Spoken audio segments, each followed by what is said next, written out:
We left part 1 in the middle of the game of Asteroids, so let's pick it up there for part 2 as we continue with useful lessons from unlikely places.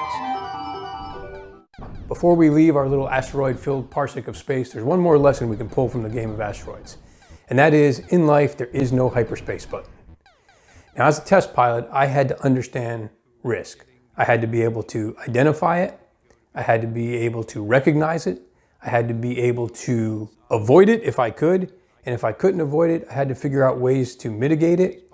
And if it couldn't be mitigated and I ultimately had to face it, I wanted to make sure that I was as trained, as proficient, as prepared, and as ready as I could be to deal with it. In the game of Asteroids, however, when there were too many asteroids or that evil little saucer had you in its sights, you could hit the hyperspace button and disappear briefly before reappearing randomly someplace else on the screen. And that someplace else could be a better or worse place than you started in.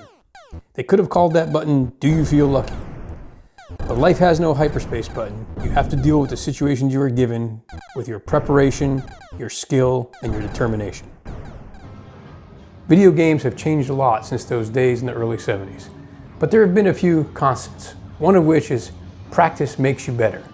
Now, you probably remember the first time you played any video game, you didn't make it very far, maybe not even past the first 1 or 2 levels.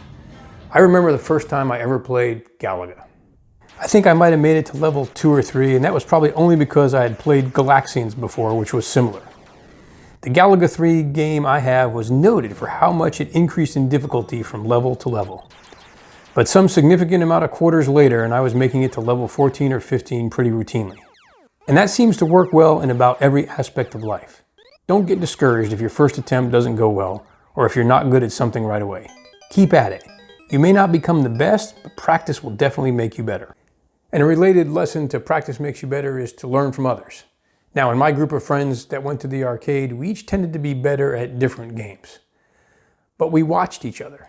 We learned tips and tricks and strategy that could enable us to become better and to get better scores and to win more prizes even. I remember I had a friend who had this really unique approach to skee ball. Rather than roll the ball straight ahead, he would bank it off the side. And he had amazingly good success at getting it in the smallest ring, scoring the most amount of points. I tried it, practiced it a bit, asked him some questions, and started getting better scores. And better scores meant more tickets and bigger prizes. Now, while we would all like to be the smartest, the fastest, the best at things we do, we will find people who are better, smarter, and faster than us, and we should never pass up the opportunity to learn from them. I have a lot of lessons that came from the arcade, which is probably pretty good because I spent a lot of time there playing video games.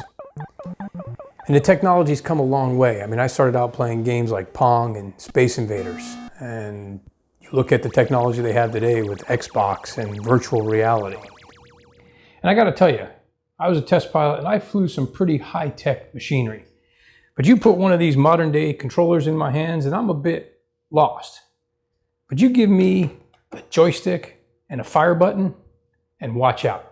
I am still reigning champ in this game room on Galaga and track and field.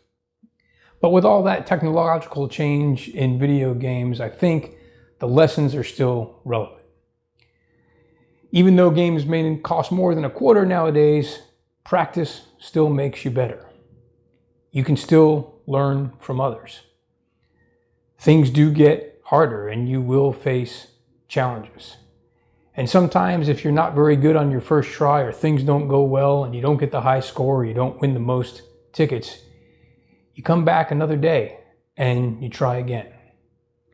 And perhaps the most important thing is there still is no hyperspace button in life. Because I will tell you, here in 2020, if there was a hyperspace button, I'm sure some of us would have pressed it by now. So I'll leave you with that and get back to my game here. And just remember, in our busy, complex, and complicated lives, every now and then, you've got to take the time to press play. Thanks for watching.